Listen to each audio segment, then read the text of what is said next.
Yes, on est reparti. Bonsoir à tous, Simon Vesperini. Je suis à fond, je sors de la salle de sport, ce qui veut dire que c'est un mélange de fatigue et d'excitation en même temps. Alors que cela ne vienne pas nous distraire du sujet du jour, c'est une question qu'on m'adresse parfois. Simon, tu sais, je suis venu dans tes pays, là, la Russie, les machins, là, mais il y a jamais une fille qui m'approche, en fait. Oui, et ça tient pas à toi, en fait. C'est la culture qui veut ça. Disons que dans ce genre de pays, c'est à toi de faire le premier pas en règle générale, hein, mais y compris à l'époque, par exemple, où t'avais Tinder qui marchait, tu vois. Maintenant, il y a des applis qui ont remplacé Tinder. Fallait pas imaginer que t'allais matcher avec une fille et qu'elle allait t'écrire Salut, Jean-Christophe, tu vas bien ?» Non, elle allait toujours attendre que ce soit toi qui fasses le premier pas. Et de la même façon, c'est tout le temps toi qui vas payer, c'est toi qui vas inviter, c'est toi qui vas prendre la main pour sortir du taxi, c'est toi qui vas payer le taxi, enfin, toutes ces choses qui sont propres, en fait, à la plupart des pays du monde qui ne sont pas des pays occidentaux. Il m'est arrivé qu'on me pose la question, mais Simon, c'est dans quel pays du monde où ça se passe pas comme ça et où? C'est les filles qui vont venir me draguer. Alors je t'arrête de suite. Et on va forcément venir te draguer toi, hein. Toi, je sais pas. Je te vois pas bien, là. Montre-moi, non, je te vois pas bien. Je sais pas si elles peuvent venir te draguer. Mais tu m'auras compris, au-delà de la plaisanterie, pays dans lesquels les femmes sont plus susceptibles de venir faire le premier pas vers un homme, et même pays dans lesquels c'est normal et où elles le font sans que ça devienne un truc, voilà, très spécial ou très particulier. Donc encore une fois, on est dans la bonne thématique, celle de changer de pays, d'aller vivre ailleurs, d'être libre géographiquement, de s'expatrier. Si cette idée te trotte dans la tête, mais tu sais pas dans quel pays aller, ça c'est la question qu'on me pose le plus souvent. Simon, quel pays serait bien pour moi? Tu sais, je suis comme ci, comme ça, je pense à si, j'aimerais avoir ça. Qu'est-ce qui serait bien pour moi? J'ai mis à votre disposition à tous mon simulateur d'expatriation. En, franchement, 2 minutes, tu réponds aux questions, le simulateur te fait une suggestion de pays dans lesquels tu seras heureux, ça sera pour toi le pays idéal en tout cas. Ça sera pour toi des pistes d'investigation sur dans quel pays tu serais heureux d'aller vivre. Ça, c'est le premier lien en description de cette vidéo. On va pas passer plus de temps dessus, je te laisse découvrir ça par toi-même. La vidéo à présent. Donc moi, je t'ai listé 6 pays, comme ça, là. 6 pays dans lesquels ce sont les femmes qui draguent les hommes. C'est pas beau, ça? Ouais, on verra. On verra si c'est bon ou pas. Le premier, c'est la Suède. La Suède, c'est un pays où nous, avec notre référentiel français, on dirait que les comportements sont féministes. Mais chez eux, c'est vraiment un comportement égalitaire. Les relations hommes-femmes, elles sont vraiment basées sur de l'égalité, mais aussi de la réciprocité. De ce fait, bien, il n'y a rien de surprenant là-bas à ce que ce soit une femme qui fasse le premier pas vers un homme. Moi, j'ai pas passé énormément de temps en Suède, mais je connais, j'y ai passé du temps il y a longtemps de ça, à l'époque où j'habitais à Helsinki en Finlande. Helsinki, Stockholm, c'est des villes qui sont, on va dire, pratiquement jumelles, hein. Elles sont vachement connectées l'une avec l'autre, les gens passent de l'une à l'autre. À Helsinki, il m'est arrivé, oh je sais, oui, il m'est arrivé d'être dans une boîte, enfin un bar, puis je vais m'être ressorti en boîte, mais un bar avec de la musique et avoir une fille qui arrive et qui me met la main aux fesses, tu vois, et j'étais, c'est quoi ça? J'étais, putain, ça part mal là. Mais voilà, pour vous dire que dans ces pays-là, bah ça peut aller jusqu'à ça, voilà. Et c'est pas un truc abominable.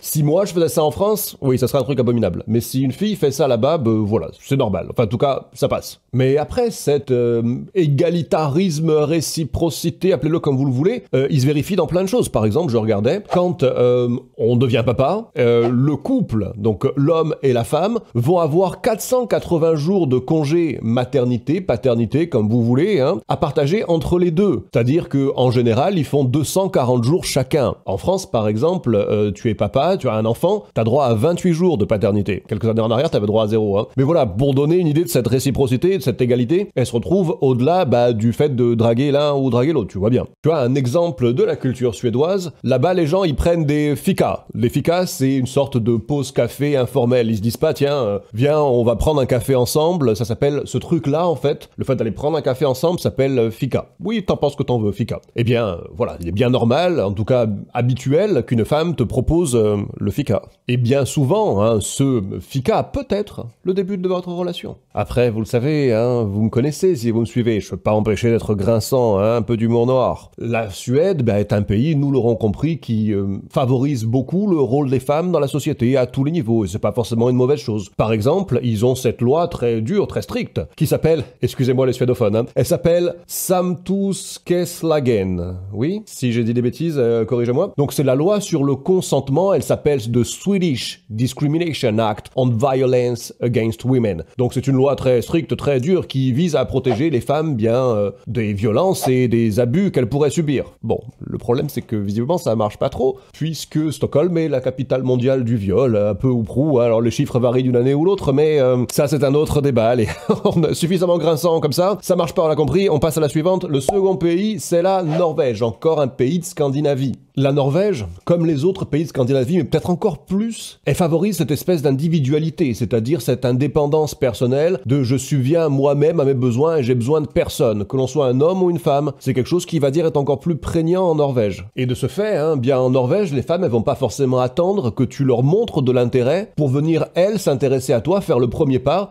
t'alpaguer, venir te parler, engager une discussion, en fait, si elles t'estiment digne d'intérêt. Pour elles, c'est aussi une marque elles ont le pouvoir de décider. Elles ne sont pas victimes seulement d'être choisies dans la relation homme-femme, mais peuvent choisir elles-mêmes. Après tout, si ce mec-là il me plaît, je peux moi-même faire la démarche d'aller lui parler, même si lui vient pas vers moi. J'ai aussi le pouvoir de choisir. Évidemment, comme dans les autres pays scandinaves, il n'y a aucun souci pour que la fille paye, la femme, paye sa part lors d'un premier rendez-vous ou d'un centième.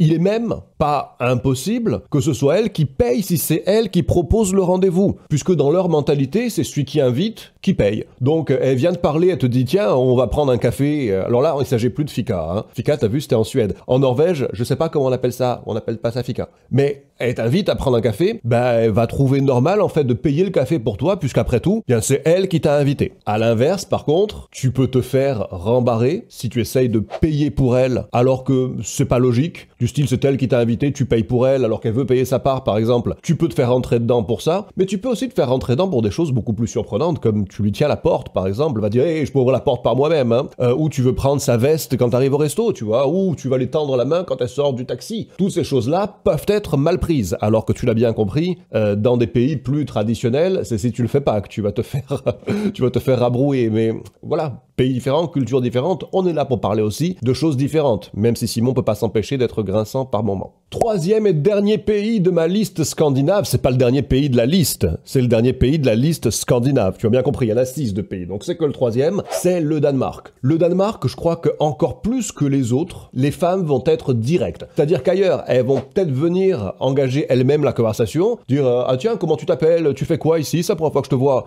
Mais le Danemark est réputé pour qu'elle soit plus directe, du style et toi, tu le trouves bien roulé. Bon, j'exagère, je sais pas imiter les femmes danoises, faut pas m'en vouloir, je sais pas imiter les femmes danoises. Mais tu vois ce que je veux dire. Donc une femme danoise, que ce soit dans un lieu public, dans un bar, un resto, ou même sur une application en ligne, y a rien de choquant dans le fait qu'elle montre vraiment un intérêt direct, genre voilà, je te trouve mignon, tu vois. Et on en parlait tout à l'heure en intro de vidéo, si tu es en Russie, au Bélarus, dans la plupart des pays, on va dire, avec une coloration plus traditionnelle. C'est impensable que ce soit la fille qui t'écrive en premier. En tout cas, ça sera très rare sur les applis de rencontre, même si vous matchez, que ce soit elle qui écrive en premier. Ça peut arriver, je l'ai vu arriver, ça m'est arrivé, mais c'est pas du tout la norme, quoi. Souvent, d'ailleurs, elles vont mettre dans leur bio « J'attends que tu m'écrives en premier, si tu es un homme, si tu es un vrai homme, si tu es un vrai homme, on aime bien ça. Si tu es un vrai homme, tu m'écriras en premier. » Bien, le Danemark est un pays dans lequel les applis de rencontre sont particulièrement en vogue. Quand on regarde le pourcentage de la population qui va les utiliser, c'est particulièrement à la mode là-bas. Et là aussi, bien que la fille envoie le premier message, voire que la fille, tu sais, certaines applis, il faut que tu payes pour envoyer un premier message avant un match, tu sais. Et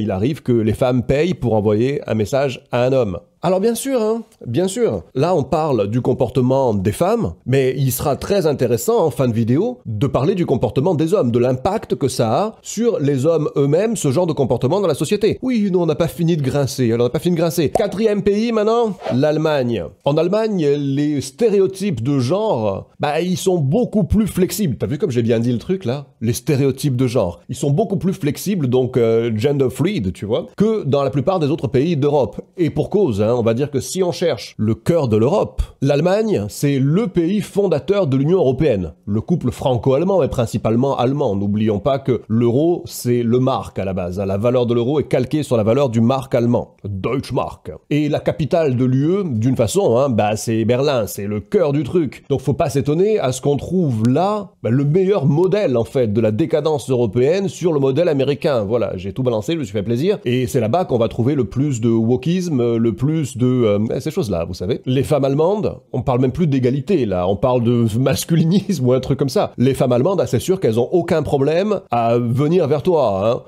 même d'ailleurs plus directement, plus durement que ne le ferait un gopnik en Russie. Si tu sais pas ce que c'est un gopnik en Russie, on va pas s'attarder là-dessus, c'est pas le sujet de la vidéo. Ceux qui ont la référence, voilà, c'est comique. Moi, quand j'ai vécu à Berlin, j'ai été choqué. Parce que les femmes, elles se comportaient comme des hommes, mais éventuellement, elles ressemblaient à des hommes aussi. Hein. Donc voilà, je veux dire, si tu te dis, oh, je vais aller là-bas, les femmes, elles vont venir me brancher. Oui, c'est vrai. Si tu es attirant à leurs yeux, elles viendront te brancher. Est-ce qu'elles seront attirantes aux tiens?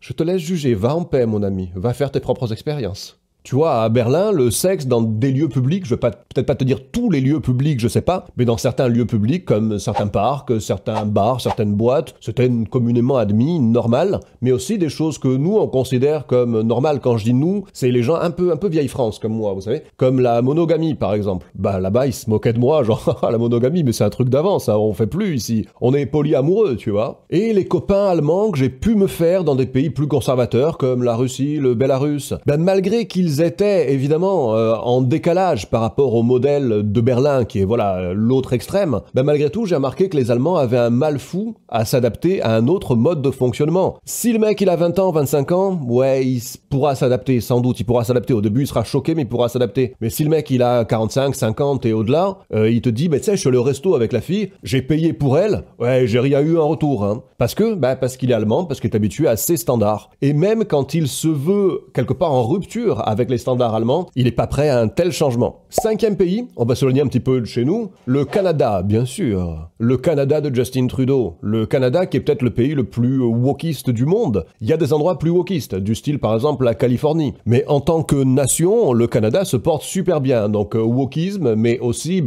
égalitarisme à tout prix, dans certains cas. Enfin, ce genre d'idée-là, vous voyez, je veux pas en dire du mal. Je veux pas en dire du mal. Juste, le Canada, c'est un pays dans lequel tu as beaucoup plus de chances que dans d'autres de te faire brancher par une femme, que les femmes viennent te draguer, en fait. Ouais, c'est tout. Par exemple, au Canada, qu'une fille vienne te demander ton numéro pour te proposer plus tard un rendez-vous, même d'ailleurs arriver un peu sous le radar, tu vois, du style, c'est pour parler boulot, ou c'est un rapport amical. Un peu, tu sais, comme les losers en France qui aiment pas trop dire aux filles qu'elles leur plaisent. Mais voilà, elles peuvent faire ça aussi. Mais dans l'ensemble, les Canadiens et Canadiennes, on va dire le peuple canadien en général, il est très accueillant et chaleureux de prime abord. Moi, j'ai des anecdotes, voilà, à l'époque où mon père, avec d'autres Corses de son âge, était parti en voyage, était parti au Canada, au Québec. Ils étaient revenus émerveillés, les femmes, elles les invitaient à danser, les femmes, elles leur faisaient des avances, elles leur proposaient, tiens, on peut se revoir, donne-moi ton numéro de téléphone, je t'aime bien, toi. Et voilà, donc je me souviens, ça m'avait marqué, et visiblement, eux aussi. Parce que c'est sûr que c'était pas en Corse que des choses pareilles auraient pu se produire. Ça, c'est un autre sujet, mais c'est vraiment pas pareil. La Corse, c'est pas pareil. Mon dernier pays de ma liste, je t'ai fait un combo là, parce que c'est à peu près la même sur ce point-là. Australie, Nouvelle-Zélande. Australie, Nouvelle-Zélande,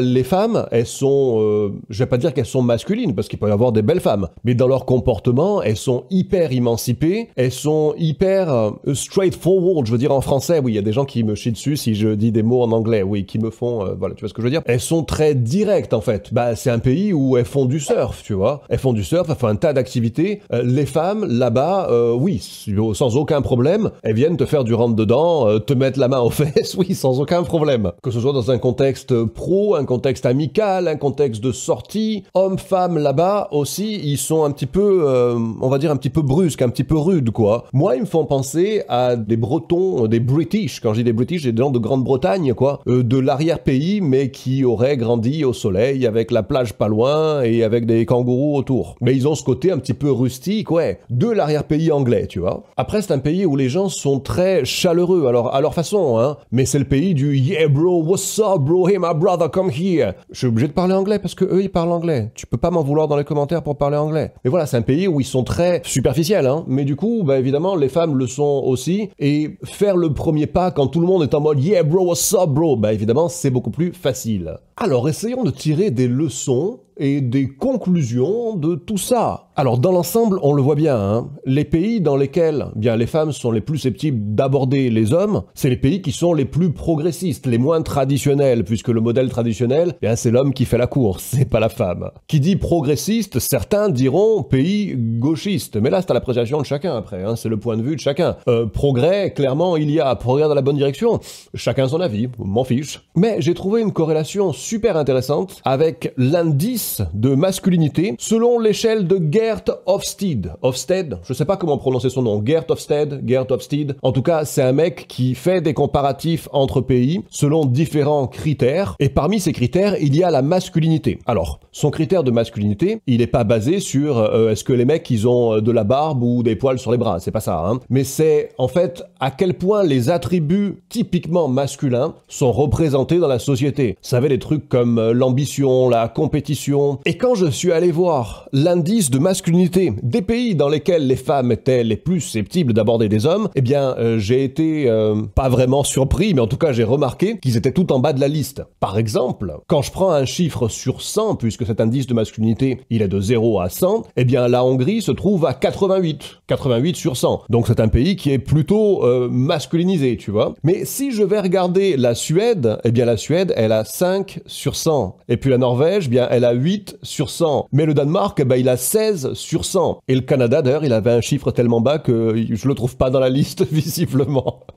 Donc, il est certain que dans un pays qui est moins masculinisé, bien, les hommes, qu'est-ce qu'ils font? Ils ont tendance à se féminiser. Ils vont passer plus de temps à être physiquement attractifs. Évidemment, hein. Si les femmes ont tendance à venir vers toi, si tu es beau et séduisant, bah, tu auras tendance à vouloir être plus beau et plus séduisant, bah, pour être choisi. Un petit peu comme le font les femmes dans les sociétés plus traditionnelles. Une femme russe, si elle veut plaire, hein, bah, elle passe sa vie, en fait, à s'occuper de son apparence. Parce que c'est sur ces caractéristiques-là, en premier, pas que ça, mais en premier, bah, qu'elle va être choisie par le sexe opposé, en tout cas par les gens susceptibles de s'intéresser à elle. Tu vois ce que je veux dire? Donc, de la même façon, bien, si c'est les femmes qui ont une plus grande propension à choisir, ben là, des hommes qui vont se trouver avec un comportement d'une façon plus féminisée. Ils vont faire les magasins plus, ils vont mieux se coiffer, ils vont plus prendre soin de leur peau. Et tout ça se corrèle avec l'indice de masculinité du pays, en tout cas, si j'en crois l'échelle de Geert Hofstede, on l'appelle comme on veut. À présent, si cette vidéo vous a renseigné sur des choses, vous a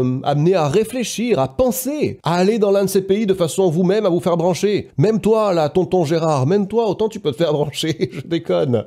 Eh bien, à ce moment-là, mettez-y un pouce vers le haut et abonnez-vous à cette chaîne, parce qu'on parle ici de liberté géographique, on parle ici d'aller vivre où l'on veut, et surtout, hein, d'acquérir les moyens d'aller vivre où l'on veut, parce que sinon, ce sont des souhaits et jamais des projets. Donc, abonnez-vous à cette chaîne si c'est pas déjà fait. Moi, je vous remercie du visionnage, je vous dis à la prochaine vidéo. Ciao à tous.